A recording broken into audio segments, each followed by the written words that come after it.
नमस्कार, मैं हूं राम किंकर, हाजिर हूं खास पेशकश के साथ। और सबसे खास बात यही है कि 2016 से जो रिपोर्ट सीएजी की आधिकारिक रिपोर्ट जो पेंडिंग थी सदन के पटल पर आज रख दी गई और उसके बाद से उस पर चर्चा भी हुई। और ख़ास तौर पर यही है कि अरविंदर सिंह लवली ने बात किया। और आज भी चूंकि हंगामा हुआ था काफ़ी ज़्यादा अंबेडकर और भगत सिंह की तस्वीर को लेकर के, बाकायदा अरविंदर सिंह लवली ने कहा कि ये वही जो है सदन है जहां पर पहले कभी पार्लियामेंट चला करती थी। और उस वक्त विट्ठल भाई पटेल जब थे तो उन्होंने साफ तौर पर वायसराय का चोला पकड़ने से मना कर दिया था, तब जाकर ये परंपरा टूटी थी। क्योंकि जब भी वायसराय आते थे तब स्पीकर को चोला पकड़ना होता था। लेकिन आज का लोकतंत्र यही है कि स्पीकर के ठीक बगल में, एलजी के ठीक बगल में स्पीकर अपनी कुर्सी लगाकर बैठे हुए हैं। तो बहरहाल इसी का उद्धरण का हवाला देते हुए अरविंदर सिंह लवली ने साफ तौर पर यह कहा है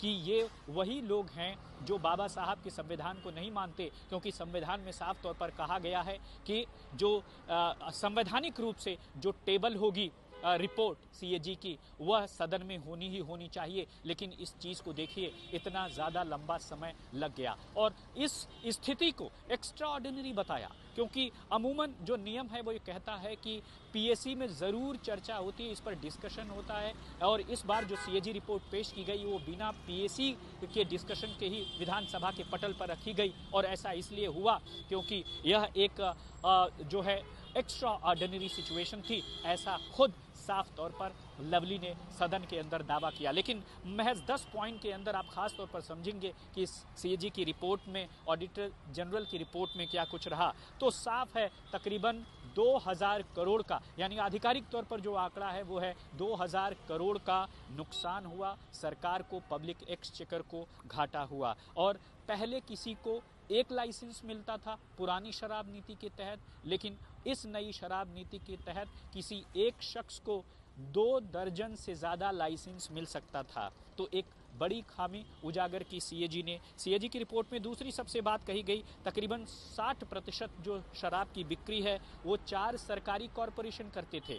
लेकिन बाद में ये देखा गया कि निजी कंपनी भी रिटेल लाइसेंस ले सकती थी, इसे भी नीति का उल्लंघन माना गया। और कमीशन, जो सबसे खास बात है कि कमीशन 5% से बढ़कर 12% हो गया। और जो थोक का लाइसेंस था वो शराब वितरक और शराब, यानी अमूमन देखा जाता था कि शराब वितरक और शराब बनाने वाली जो कंपनियां या डिस्टिलरीज थी, उनको ये जो है मैन्युफैक्चरर्स और डिस्टिलरीज थे, उनको लाइसेंस नहीं मिलता था। लेकिन नई लाइसेंस नीति के तहत उनको भी लाइसेंस मिलने लगा और ये भी कोई भी निजी कंपनी रिटेल लाइसेंस ले सकती है। यानी दूसरा, लाइसेंस लेने से पहले आर्थिक या आपराधिक कोई जांच नहीं की गई। सीएजी की रिपोर्ट में साफ तौर पर यह दावा किया गया, कोई आर्थिक जांच नहीं की गई, कोई आपराधिक जांच नहीं की गई, यानी कोई भी लाइसेंस आसानी से ले सकता था। और अमूमन 100 करोड़ का निवेश होता था किसी भी लिकर जोन को बनाने के लिए, और उससे सरकार को बहुत ज़्यादा रेवेन्यू मिलता था।